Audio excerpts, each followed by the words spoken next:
तो कहता था कि गोवार साला कैसे बिहार को चलाएगा, ललुआ से बिहार चलेगा। यही कहने वाले लोग हैं। और यही नीतीश कुमार, यदि लालू यादव नहीं रहता तो नीतीश कुमार को बिहार का मुख्यमंत्री कोई बनाने वाला नहीं था। लालू यादव ने एक सोच पैदा किया कि यदि समाज को चलाना है तो गरीबों को, दलितों को, पिछड़ों को भी सम्मान देना होगा। और उसी सम्मान का अवसर मिला नीतीश कुमार को। लेकिन इस नीतीश कुमार ने बिहार के गरीबों के साथ गद्दारी करके आज भारतीय जनता पार्टी के गोद में बैठ करके गरीबों के मान सम्मान, इज्जत को बेचने का काम कर रहा है। यहाँ तक कि उसके वोट को भी छीनने का काम कर रहा है और कह रहा है कि तुम वोट मत दो। इसलिए कह रहा है क्योंकि बिहार का ये पब्लिक परसेप्शन है, बिहार में बदलाव की स्थिति है। एक ऐसा मुख्यमंत्री लाचार, थका हुआ, बीमार, जिसका दिमाग काम नहीं कर रहा है, शरीर काम नहीं कर रहा है, उससे अब बिहार चलने वाला नहीं है। इसलिए बिहार का गरीब आज जान रहा है, इलेक्शन कमीशन और ये भारतीय जनता पार्टी के लोग, कि हमारा रोटी बिहार में इस बार नहीं सेकाएगा और इस बार बिहार में परिवर्तन होगा और बिहार का निर्णायक और बिहार का नेतृत्व तेजस्वी यादव के हाथ में होगा। ये परसेप्शन बना है पूरे बिहार में और उसी को रोकने के लिए इन लोग गरीबों के वोट को काटने का साजिश कर रहा है। उसी के चलते इन लोग ऐसा हथकंडा अपना रहा है कि वो कहावत है, न रहेगा बांस न बजेगा बांसुरी। वही वाली बात है। हम कहते हैं ये भाजपा के लोग हैं, हिंदूवाद की बात करते हैं, कहते हैं कि हम हिंदुओं के सबसे बड़ा संरक्षक हैं। हम इनसे पूछना चाहते हैं, आप मनुस्मृति को मानते हैं, आरएसएस के लोग मनुस्मृति के विचारधारा को मानते हैं। मनुस्मृति में जो व्यवस्था किया गया, सामाजिक व्यवस्था, ब्राह्मण, क्षत्रिय, वैश्य और शूद्र का, क्या वो व्यवस्था सही है? क्या यदि एक शूद्र ज्ञानी है तो वो ब्राह्मण का काम क्यों नहीं कर सकता? यदि हम जानते हैं वेद को, पुराण को, हम जानते हैं सनातन धर्म की संस्कृति को, तो हम क्यों नहीं पूजा करा सकते? ब्राह्मण को ही पूजा करने का कोई एकाधिकार है क्या? कोई एकाधिकार मिला क्या? पूछिए ये आरएसएस वाले लोगों से, पूछिए ये भाजपा के लोगों से जो आज तक हिंदुस्तान के गरीबों को, हिंदुओं को ठगने का काम किया। जब यही लोग हैं, याद होगा आपको, मंडल कमीशन लागू हुआ था तो यही भारतीय जनता पार्टी के लोग हैं जिसने मंडल कमीशन का विरोध किया था, जिसने पिछड़ों को 27% आरक्षण दिया गया, उसका विरोध करने का काम किया था। और आज ये समाज के सूत्रधार बनने चले हैं। और यही नीतीश कुमार जो है पार्लियामेंट के अंदर कहा था कि देश के अंदर दो तरह की हिंदू ताकतें हैं। एक ताकतें हैं जो आरएसएस और सांप्रदायिक हाथों के गोद में खेलते हैं, और दूसरी ताकत सामाजिक न्याय का है, जिसके लंबेदार बिहार के मुख्यमंत्री लालू प्रसाद यादव हैं, जिन्होंने बिहार के गरीबों, पिछड़ों और दलितों को आवाज देने का, सम्मान देने का काम किया। ये मेरा बयान नहीं, नीतीश कुमार का बयान है पार्लियामेंट के अंदर में। आप पढ़िए इसको, देखिए। लेकिन ये लोग कुर्सी कुमार जो है, कुर्सी से चिपकने वाला कोई ऐसा दल नहीं जिससे इन लोगों ने समझौता करने का काम नहीं किया। यदि लालू यादव भी चाहते, हम लोग भी घुटना देखते, तो आज बिहार में तेजस्वी यादव को कोई मुख्यमंत्री बनने से नहीं रोक सकता। भाजपा से यदि हम हाथ मिलाते, आरएसएस के गोद में जाकर के बैठ जाते, तो आज हमको भी मुख्यमंत्री बनाया जा सकता है। लेकिन लालू यादव ने कहा कि हम टूटना पसंद करते हैं लेकिन झोंकना पसंद नहीं करेंगे, और जब तक मेरे शरीर में एक एक बूंद भी खून रहेगा, इन सांप्रदायिक ताकतों से, इन भाजपाइयों से इन आरएसएस के लोगों से लड़ने का काम करेंगे। और आज तक लालू यादव उसके खिलाफ लड़ रहा है और उसका बेटा तेजस्वी यादव भी उसी का झंडा लेकर के वही समाजवाद की धारा को बुलंद करने का काम कर रहा है।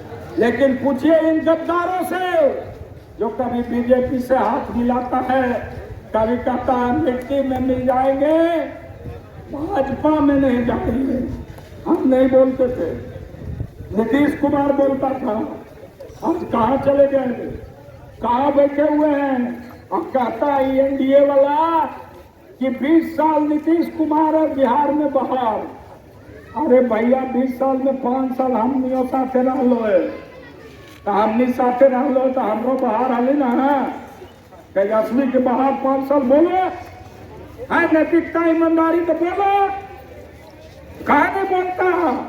5 साल हम लोग भी तुमको साथ दे के सरकार चला दे, लेकिन इन गद्दारों के पास कोई आवाज नहीं है। बिहार में जो आज हालात है देख रहे हैं, हत्या, लूट, डकैती, अपहरण और सारा चीज में सरकार मौन। एक रटाया हुआ जवाब 1990 से 2005 याद कीजिए। आप पूछिए 1990 से 2005 में जो पुराने लोग हैं, नए लोग तो नहीं देखा उस दौर को। 1990 से 2005 का जो दौर था, बिहार के अंदर जन जागृति का दौर था, जब गरीब अपने हक और अधिकार के लिए लड़ रहा था, अपने आरक्षण के लिए लड़ रहा था, अपने नीतियों के लिए लड़ रहा था, अपने मान सम्मान की लड़ाई लड़ रहा था। तो इन सामंतों ने उस आवाज को कुचलने के लिए हथियार उठा करके जबरदस्ती हमारे लोगों को हत्या करने का काम किया। और जब उसका बदला गरीबों ने लिया तो उसको कहता जंगल राज, उसको कहता जंगल राज्य। माने गरीब का मान सम्मान नहीं है, गरीबों की बहू बेटी का मान सम्मान नहीं है, उसकी इज्जत और प्रतिष्ठा नहीं है, और उसके इज्जत और प्रतिष्ठा पर तुम हाथ छोड़ोगे तो आज गरीब भी तुमको छोड़ने वाला नहीं है। जमाना बदल गया, इसलिए गरीबों की इस ताकत को फिर से दबाने का योजना है भाइयों।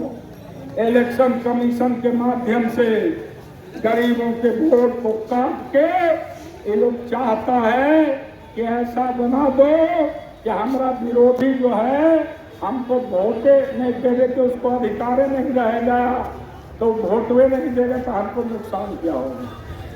यही साजिश है, और इस साजिश के खिलाफ सबको लड़ना है, सबको लड़ना है। इसलिए ये बिहार बंद अभी शुरुआत है, आगे बड़ी लड़ाई है, और इस लड़ाई में हम लोग सीना ठोक के तैयार हैं, सीना ठोक के तैयार हैं। बिहार के गरीबों का हक नहीं मिटने देंगे। और ये ऐलान किया है इंडिया गठबंधन के तमाम नेताओं ने, तमाम दल के लोगों ने। आज पूछिए दलित के हितैषी रामविलास पासवान जी का बेटा कहाँ खड़ा है, चिराग पासवान कहाँ खड़ा है? गरीबों का हक मारा जा रहा है, एक शब्द भी मुंह से नहीं निकल रहा। कहाँ चले गए जीतन राम मांझी, जो कहते थे कि मंदिर में गए तो इन सामंतों ने मंदिर को धुलवाने का काम किया। आज कहाँ बैठ गए, किसके गोद में है? मांझी के पास कौन सा डॉक्यूमेंट है? क्यों नहीं बोलते नरेंद्र मोदी को और कमीशन को कि मांझियों का वोट कैसे बचे? कहा गया प्रशांत किशोर, जो कहता था गरीबों के लिए लड़ रहे हैं, शिक्षा देंगे, रोजगार देंगे। अरे भाई यहाँ तो नागरिकता पर खतरा है, वोट देने के अधिकार पर खतरा है, तो रोजगार और शिक्षा कहाँ से दीजिएगा? आगे नागरिकता बचेगा तब ना, वोट देने का अधिकार बचेगा तब ना। लेकिन प्रशांत किशोर कुछ बोल रहा क्या? एक शब्द भी बोल रहा क्या? पूछिए इन गद्दारों से। ये लोग लोकतंत्र का हत्यारा है, संविधान का हत्यारा है कि उसका रक्षक है। इसीलिए साथियों, आगे भी हमको इस्लामपुर में भी जाना है। पूरा बिहार बंद है, सब जगह चक्का जाम है। आप अभी देख सकते हैं, सोशल मीडिया का जमाना है। अखबार वाले पर विश्वास मत करिएगा, हम इन पर नहीं बोल रहे हैं, सब तो बहुत छोटे लोग हैं। बेचारा जो मीडिया हाउस चला रहा है, देख लीजिए, सारा अखबार का फ्रंट पेज देख लीजिए, कहीं एक शब्द बिहार बंद का यदि चर्चा किया होगा तो आपका जूता मेरा सर। एक शब्द भी चर्चा इन फ्रंट पर नहीं लिखा। क्या पूरा बिहार जो गहन मतदाता सूची का पुनरीक्षण हो रहा है, इलेक्शन कमीशन का जो जन विरोधी आदेश है, उसके खिलाफ आज बिहार बंद है। एक शब्द भी मीडिया के लोगों ने अपने अखबार में जगह नहीं दिया। का जाम है और बिहार बंद है। उसी के अवसर पर कंगर सराय में भी महागठबंधन की ओर से आज कंगर सराय बंद का आयोजन किया गया है। साथियों, ये बंद जो है आम जनता के हक और अधिकार पर जो सरकार और निर्वाचन आयोग देश के संविधान और लोकतंत्र की हत्या करने की साजिश कर रही है, उसके विरोध में इस बंद का आयोजन किया गया है। आप सभी लोग जानते हैं कि हिंदुस्तान की आजादी के बाद जब हिंदुस्तान में संविधान बना तो संविधान में हम लोगों को अधिकार मिला कि हिंदुस्तान के हर एक नागरिक, चाहे वो गरीब हो, अमीर हो, दलित हो, पिछड़ा हो, उच्च जाति के लोग हो, सबको समान रूप से वोट देने का अधिकार है। और ये हमारे देश का लोकतंत्र का सबसे बड़ा खूबसूरती है।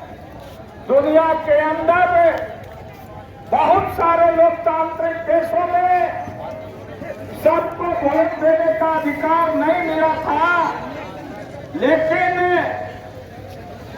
डॉक्टर भीमराव अंबेडकर जिन्होंने संविधान को लिखने का काम किया, उन्होंने हर एक नागरिक को समान रूप से वोट देने का अधिकार प्रदान किया। यहाँ तक कि अमेरिका जैसे शहर में, अमेरिका जैसे देश में 1960 तक जो अमेरिका में काले लोग थे, उन काले लोगों को वोट देने का अधिकार नहीं था, लेकिन एक संघर्ष के बाद उनको अधिकार मिला। और हमारे देश में ये जो अधिकार मिला है, इसी अधिकार के बल पर हम लोकतंत्र को इस देश के अंदर संवैधानिक व्यवस्था के आधार पर लोकतांत्रिक शक्तियों को मजबूत करने का काम कर रहे हैं। लेकिन आज बड़े ही दुर्भाग्य की बात है, हमारे नेता आदरणीय श्री लालू प्रसाद यादव जी ने आज से 10 वर्ष पूर्व कहा था कि इस देश के अंदर देश का संविधान और लोकतंत्र पर खतरा है। और आज वो बातें सामने दिखाई देने का काम कर रही है। इलेक्शन कमीशन ने, आप सभी लोग जानते हैं कि अक्टूबर महीना से बिहार के अंदर चुनाव की प्रक्रिया शुरू होनी है और कमीशन के द्वारा अचानक 25 जून को यह घोषणा किया जाता है कि हम बिहार के अंदर जो मतदाता सूची बना है, उस मतदाता सूची का गहन पुनरीक्षण कराएंगे। और उस गहन पुनरीक्षण में मतदान आयोग ने ये कहा कि हिंदुस्तान के हर नागरिक को अपनी नागरिकता शामिल करनी होगी और इसके लिए उन्होंने ये विकल्प जारी किया कि 11 तरह के